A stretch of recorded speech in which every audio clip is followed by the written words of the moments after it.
we're talking about options for prosthetics for fibrillary. Sydney is 13, soon to be 14.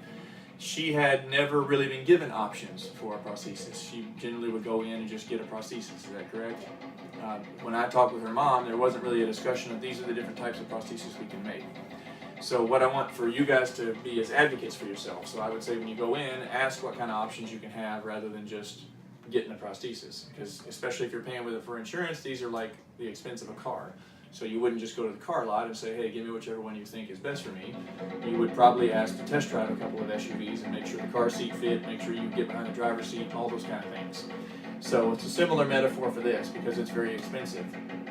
So since she had never been given options, we just talked through the options of different things.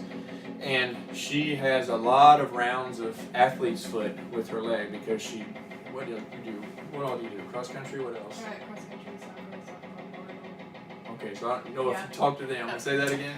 cross country, track, softball, volleyball, soccer. So sometimes she's doing two things at the same time. She's going to be running in the morning, then going to practice after school, as well as wearing her leg all day. So this is a byproduct of that. My summary on that is you have three ways to get rid of waste in your body. You can pee, poop, or you can sweat. So sweat is just urine inside your leg all day. So it's going to cause bacterial and fungal problems. So she had a pretty bad case of this when she got here, and in a couple of days in P-Light without the gel liner, it's just about gone, and that probably will not occur again. So giving her options of suspension. So a very good option for her is something where she doesn't have a gel liner. There's multiple reasons.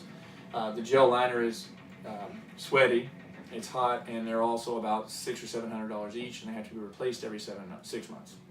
So that can become a very expensive item over the life of somebody wearing a prosthesis, and eventually when she has a family and she's living in her own home and these kind of things, she wouldn't want to have an additional expense if she didn't have to. So that will be replaced with a life cycle of every 6 months. This will probably be replaced once every 3 to 5 years, maybe. These are usually good for a long time. So this has been a good option for her. There's a few of the things I wanted to document that she's been doing is you've been able to go up and down steps for the first time without having any pain. Is that correct? What are some other first things you've been able to do? You tell them. I've been able to run faster, go up and down steps. I can hop on one leg of my right leg instead of just my left leg.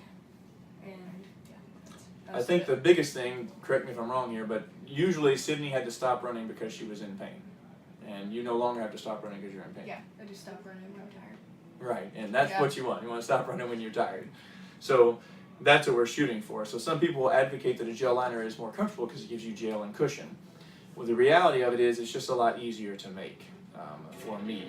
Whereas this is customized and casted directly over her skin. When I roll a gel liner on, she just walks on this pin all day. And there's a lot of pressure from that pin pulling on the leg all day. That will lead to a lot of other problems, but keeping something tightly wrapped around her leg will lead to a lot of advanced muscle atrophy. Because if I were to take an A-strap and wrap it around my arm 12 hours a day for 5 years, my arm would get very small from constricting blood flow and muscle function. The same thing happens with a gel liner. So she will have some hypertrophy in this leg or growth of her muscles when she continues to wear the system. A couple of other key things is this weighed 5.8 pounds and this weighs 2.4 pounds. So I think she likes a lighter leg. Yeah. Yeah, okay, that's pretty easy.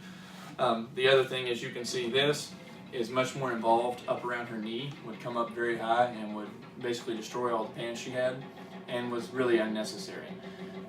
Over bracing is just as bad as under bracing. So if you continue to brace something, it can't grow and stabilize and get stronger. So by removing this, and she doesn't really need it, her knee will get a lot stronger as well. So I think those are pretty obvious differences with this. So those were some of the things that I wanted to talk about that she'll be able to get rid of. To summarize, she can go up and down steps with no pain. She can run now without any pain. Just stops if she gets tired. She doesn't have to have holes in her pants and clothes. This is a lot slimmer than this in general, a lot less weight, and she will no longer have chronic fungal infections from the gel liners. Any questions, call Joshua.